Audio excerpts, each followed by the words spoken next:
নমস্কার, খবরের প্রথমে দেখে নেব সংবাদ শিরোনাম।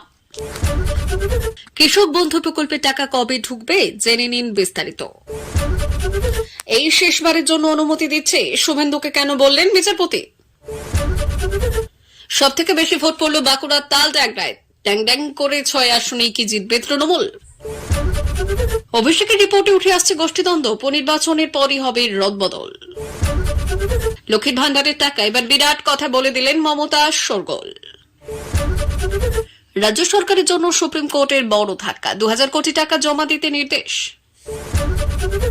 হাতিয়ার সঞ্জয় রায়ের বয়ান, বিনীত গোয়েলকে নিয়ে রাজ্যের অবস্থান জানতে চাইলেন রাজ্যপাল। কংগ্রেস জিতলে ঘরে ঘরে লক্ষ্মী, বিরোধী দলীয় নেতার বড় দাবি। মমতার পুলিশ নয়নকে গৃহবন্দী করেছে, হাইকোর্টে ছুটলেন শুভেন্দু। আসছি বিস্তারিত খবরে।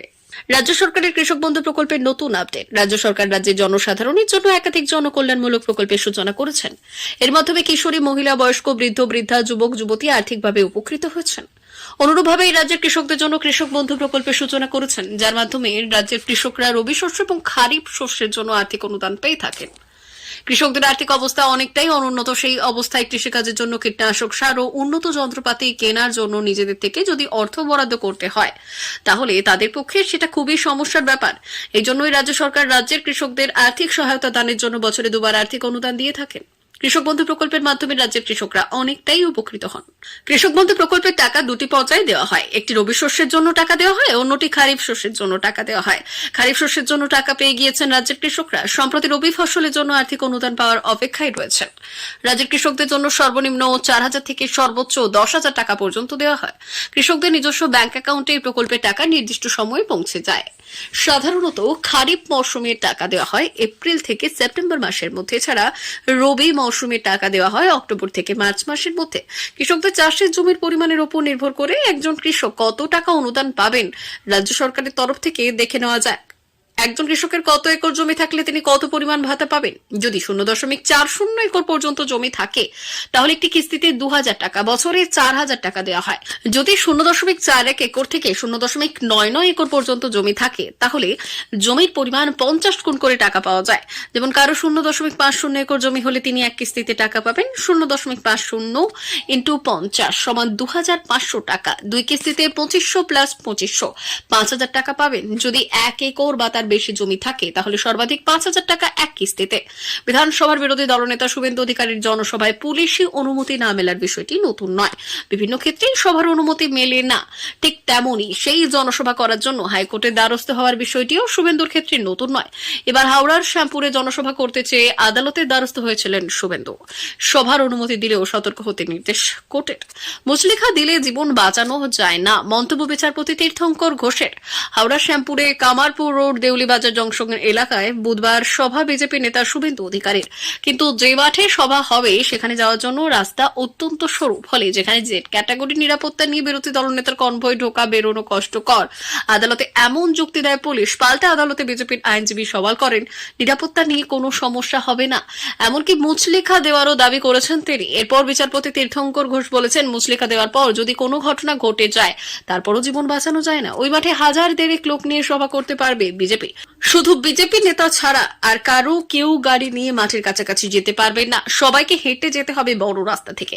একই সঙ্গে বিচারপতির মন্তব্য, এই শেষবারের জন্য অনুমতি দিচ্ছি, জাতীয় সড়কের ধারে সভা করলেও আমি অনুমতি দেব, কিন্তু এরপর সভার জন্য অন্তত 20 মিটারের কম চওড়া রাস্তা হলে সেখানে সভার অনুমতি দেওয়া হবে না। কারণ বিচারপতির যুক্তি, জেড ক্যাটাগরি ভিআইপির কোনো ঘটনা ঘটে গেলে পুলিশের কিছু করার থাকবে না। শেষ পর্যন্ত ভোট বাক্সে কি ফলাফল হতে পারে তা এখন থেকেই 16 আনা আন্দাজ করে বলা কঠিন। তাছাড়া এই ব্যাপারে কোনো প্রাতিষ্ঠানিক বুথ ফেরত সমীক্ষাও প্রকাশ হয়নি। তবে বুধবার বাংলার 6টি আসনে উপনির্বাচনের ছবিটা বিরোধীদের জন্য খুব একটা উৎসাহ ব্যঞ্জক হলো বলে মনে করা যাচ্ছে না। বুধবার বিকেল 5টা পর্যন্ত ভোট গ্রহণের যে হিসেব নির্বাচন কমিশন দিয়েছে, তাতে দেখা যাচ্ছে বাঁকুড়ার তালড্যাংরা সব থেকে এগিয়ে। তালড্যাংরার বিধায়ক ছিলেন অরূপ চক্রবর্তী, তিনি এখন বাঁকুড়ার সাংসদ। অরূপ বিধানসভা থেকে ইস্তফা দেওয়ার কারণে তালড্যাংরায় উপনির্বাচন হয়েছে। অরূপ আবার জেলা সভাপতিও বটে, সুতরাং একে তো তার ব্যক্তিগত মর্যাদার ব্যাপার ছিল, উপরিতে জেলা সভাপতির পদ ধরে রাখার চ্যালেঞ্জ ঝুলছে নাকের সামনে। দেখা গেল বাঁকুড়ার তালড্যাংরায় বিকেল 5টা পর্যন্ত ভোট পড়েছে 75.20। এরপর চলে আসতে হবে মানচিত্রের নিচের দিকে। তালড্যাংরার পর সব থেকে বেশি ভোট পড়েছে হাড়োয়াতে, কদিন আগে বিজেপির এক নেতা বলেছিলেন হাড়োয়া আমাদের সাংগঠনিক শক্তি মাত্র 20%। বুধবার দেখা গেল সেটাও হয়তো অতিশয়োক্তি ছিল। হাড়োয়া এমন সংখ্যালঘু এমনি অধ্যুষিত এলাকা, এখানকার বিধায়ক হাজী নুরুল ইসলামের সম্প্রতি মৃত্যু হয়েছে। তাছাড়া নুরুল বসিরহাটের সাংসদ ছিলেন, তাই উপনির্বাচন অনিবার্য ছিল। দেখা গেল নুরুলের ছেড়ে যাওয়া হাড়োয়ায় বিকেল 5টা পর্যন্ত 73.95% ভোট পড়েছে। এই এলাকায় লোকসভা ভোটেও বিপুল ব্যবধানে গিয়েছিল তৃণমূল। তবে হ্যাঁ, বিরোধীদের অনেকটাই উইকেট আগলে রাখতে দেখা গিয়েছে দুই বিধানসভায়। এক আলিপুরদুয়ারের মাদারিহাট, যে আসনে বিধায়ক ছিলেন আলিপুরদুয়ারের বর্তমান সাংসদ মনোজ টিকা, এই একটি আসন জেতার জন্য আদা জল খেয়ে নেমেছিল বিজেপি। মাদারিহাটে এদিন ভোট পড়েছে 64.14%। কোচবিহারের সীতায় উপনির্বাচনে অবশ্য সদ্য প্রাক্তন কেন্দ্রীয় স্বরাষ্ট্রমন্ত্রী নিশীথ প্রামাণিক আদেও কোনো ছাপ ফেলতে পারলেন কিনা সন্দেহ রইল। সেখানে বিকেল 5টা পর্যন্ত 66.35% ভোট পড়েছে।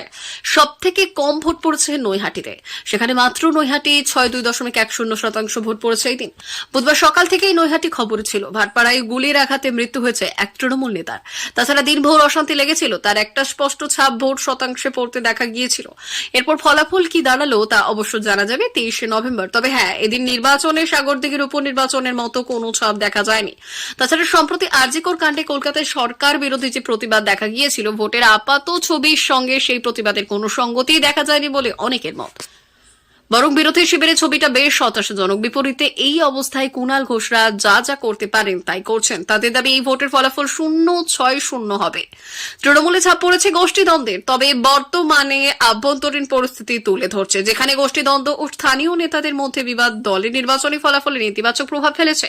দলের দ্বিতীয় কমান্ড অভিষেক বন্দ্যোপাধ্যায়ের পাঠানো রিপোর্টে যেমন উঠে এসেছে, দলের কিছু নেতা ও কর্মীদের মধ্যে সমন্বয়হীনতার কারণে স্থানীয় স্তরে অনেক জায়গায় অল্প ব্যবধানে পরাজয় হয়েছে, যার মধ্যে উল্লেখযোগ্য আসনগুলি হল বিষ্ণুপুর, পুরুলিয়া এবং বালুরঘাট। এছাড়া এই রিপোর্টে এমন কিছু অভ্যন্তরীণ সমস্যা উঠে এসেছে যা দলের শৃঙ্খলাবদ্ধতা ও প্রভাবিত অঞ্চলে দলের ক্ষমতা কমতে পারে।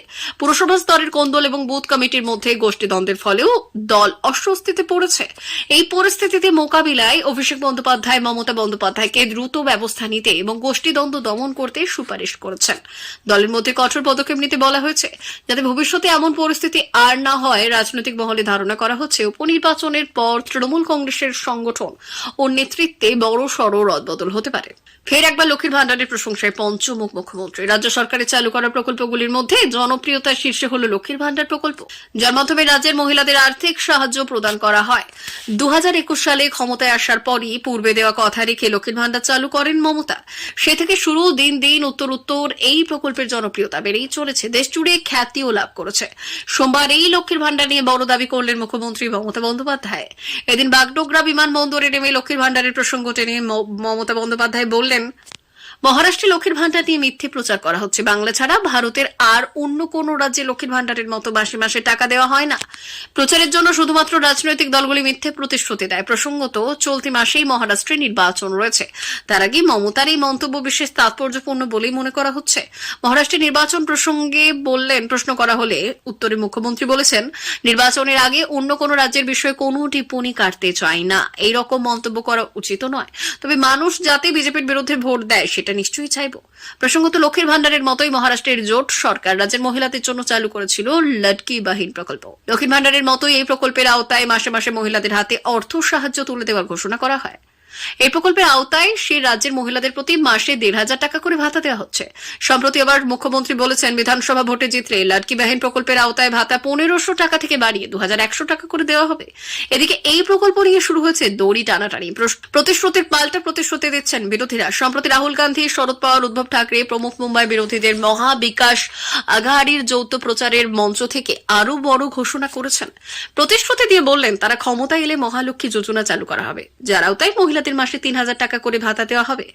এই সবের মধ্যে এবার কটাক্ষ করে মমতা বললেন, রাজনৈতিক দলগুলি কেবল মিথ্যে প্রতিশ্রুতি দেয়। রাজ্য সরকারের জন্য আবারও আর্থিক চাপ বাড়ালো সুপ্রিম কোর্ট। হলদিয়া পেট্রোকেমিক্যালস মামলায় রাজ্যকে 2,000 কোটি টাকা দ্রুত কলকাতা হাইকোর্টে জমা দিতে নির্দেশ দিয়েছেন প্রধান বিচারপতি সঞ্জীব খান্নার নেতৃত্বাধীন বেঞ্চ। এইচপিএল প্রকল্পে রাজ্য সরকার ওটিসিজি একাধিক আর্থিক বিরোধে জড়িয়েছিল। 2017 সালের 1 জুলাই জিএসটি চালুর পর রাজ্য ওটিসিজি কে আর্থিক সহায়তা দিতে অস্বীকার করেছিল। তবে চুক্তি অনুযায়ী টিসিজির দাবি ছিল এই অর্থ তাদের প্রাপ্য। এরপরেই গত বছর সুপ্রিম কোর্ট রাজ্যকে বকেয়া অর্থ মেটানোর নির্দেশ দিয়েছিল। রাজ্য সরকার সেই সিদ্ধান্ত চ্যালেঞ্জ করলেও সোমবার প্রধান বিচারপতি সঞ্জীব খান্নার বেঞ্চ আরও একবার তাদের বিরুদ্ধে রায় দেয়। এবার রাজ্য সরকারকে 2000 কোটি টাকা অবিলম্বে জমা দেওয়ার নির্দেশ আসায় রাজ্যের উপর আর্থিক বোঝা আরও বেড়ে গেল বলে মত বিশেষজ্ঞদের। তাকে ভাসিয়েছেন কলকাতার প্রাক্তন পুলিশ কমিশনার বিনীত গোয়েল। আরজিকর কাণ্ডের মূল অভিযুক্ত সঞ্জয় রায়ের সেই বয়ানকে হাতিয়ার করে এবার রাজ্য সরকারকে নিশানা করলেন রাজ্যপাল সিভি আনন্দ বোস।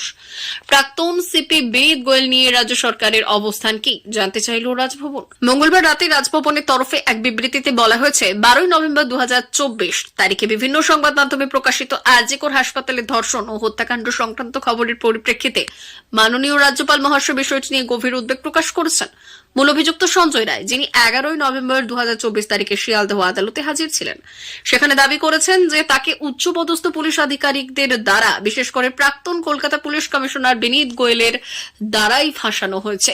রাজ্যপাল মহাশয় রাজ্য সরকারকে নির্দেশ দিয়েছেন যাতে ঘটনাটি যথাযথভাবে তদন্ত করে তাকে দ্রুত তথ্য প্রমাণ সহ রাজ্য সরকারের অবস্থান জানানো হয়। পুরো বিষয়টি নিয়ে সোজা মুখ্যমন্ত্রী মমতা বন্দ্যোপাধ্যায়ের কাছে রিপোর্ট চেয়েছেন রাজ্যপাল। আরজিকর ইস্যুতে এর আগেও রাজ্য সরকারের সমালোচনা একাধিকবার করেছেন সিভি আনন্দ বোস। তবে এভাবে অভিযুক্তের বয়ান হাতিয়ার করে রাজ্যকে প্রশ্নের মুখে দাঁড় করানো বেনজির। এখানেই অনেকে প্রশ্ন তুলছেন, রাজ্যপালের মতো গুরুত্বপূর্ণ পদে থেকে একজন ধর্ষণ ও খুনের মূল অভিযুক্তের বয়ানের উপর ভিত্তি করে এত বড় পদক্ষেপ তিনি করলেন কিভাবে? উল্লেখ্য, আদালতে চার্জ গঠনের দিন সঞ্জয় রায় প্রিজন ভ্যান থেকে চিৎকার করে সাফাই দেয় যে তাকে আসলদের বাঁচাতে ফাঁসানো হচ্ছে। মহারাষ্ট্র বিধানসভা নির্বাচনের প্রচারের সময় বিরোধী নেতা রাহুল গান্ধী বলেছিলেন, যদি কংগ্রেস ক্ষমতায় আসে মহালক্ষ্মী স্কিমের অধীনে প্রত্যেক মহিলা তার ব্যাংক অ্যাকাউন্টে প্রতি মাসে 3000 টাকা পাবেন। এছাড়া বাসে নারীরা বিনামূল্যে যাতায়াত করবেন। কৃষকদের জন্য 3 লক্ষ টাকা পর্যন্ত ঋণ মকুব করা হবে এবং ফসল এমএসপি ক্রয় করা হবে। রাহুল গান্ধীর বক্তব্যের পর কংগ্রেস নেতা পবন খেদা ভারতীয় জনতা পার্টিকে চ্যালেঞ্জ করেছেন। পবন খেদা বলেছেন, আমরা বিজেপিকে চ্যালেঞ্জ করতে চাই। আমরা চাই যে কোনো বিজেপি নেতা কংগ্রেস শাসিত রাজ্যে আসুক এবং আসুন আমরা এই রাজ্যগুলির প্রতিটি জেলা পরিদর্শন করি এবং দেখি কিভাবে আমাদের প্রকল্পগুলি স্থল স্তরে বাস্তবায়িত হচ্ছে। এছাড়াও তাদের মিথ্যে বলা বন্ধ করা উচিত। তারা জানে যে প্রতিটি স্কিমে 40% কমিশন নেওয়া হয়। আমরা কর্ণাটক, তেলেঙ্গানা, হিমাচল প্রদেশে এই উদাহরণ দিয়েছি। এমনকি যখন মনমোহন সিং প্রধানমন্ত্রী ছিলেন তখন এটা প্রমাণ করেছিল যে আমাদের সমস্ত পরিকল্পনা সত্ত্বেও অর্থনীতি সঠিক পথে ছিল এবং জিডিপি বাড়ছে। এই বিবৃতির মাধ্যমে কংগ্রেস বিজেপির বিরুদ্ধে দুর্নীতি এবং পরিকল্পনা বাস্তবায়নে ব্যর্থতার অভিযোগ করেছে, নিজেকে একজন ভালো শাসক হিসেবে উপস্থাপন করার চেষ্টা করেছে। রাজ্যে 6টি কেন্দ্রে উপনির্বাচন চলছে, তার মধ্যে মেদিনীপুর অন্যতম। তবে সকালবেলায় বিস্ফোরক অভিযোগ করলেন বিধানসভার বিরোধী দলনেতা শুভেন্দু অধিকারী। তিনি বলেছেন, ভোটের আগের রাতে অর্থাৎ মঙ্গলবার মেদিনীপুরে বিজেপি নেতার নয়ন দিকে গৃহবন্দী করে রেখেছে পুলিশ, তাকে বাড়ির বাইরে বেরোতে দিচ্ছে না। ইতিমধ্যে বিষয়টি নিয়ে হাইকোর্টে মামলা করেছেন বিরোধী দলনেতা। বিকেল 4টে নাগাদ শুনানি হবে। পাশাপাশি বিজেপির তরফে শিশির বাজৌরিয়া কমিশনে অভিযোগ জানিয়েছেন, সেই অভিযোগই খারিজ কমিশনের। বুধবার শুভেন্দু নিজের এক্স হ্যান্ডেলে একটি ভিডিও পোস্ট করেছেন। বিরোধী লিখেছেন যে মমতা বন্দ্যোপাধ্যায়ের পুলিশ ভোট প্রভাবিত করতে এবং তৃণমূলকে জেতাতে মেদিনীপুরের বিজেপি নেতা নয়ন দিকে গৃহবন্দী করে রেখেছে। ক্রমাগত তার বাড়ির ওপর নজর রেখে চলছে। যদিও শুভেন্দু অধিকারীর এই অভিযোগ নস্যাৎ করল কমিশন। পুলিশ রিপোর্টে জানিয়েছে ওই বাড়ির সামনে আদেও কোনো পুলিশ মোতায়েন নেই। সেক্টর অফিসার এবং কিউআরটি টিম একই রিপোর্ট দিয়েছে কমিশনে। প্রিয় দর্শক, আমাদের চ্যানেলের নিয়মিত ভিডিও পেতে চ্যানেলটি সাবস্ক্রাইব করুন। ধন্যবাদ।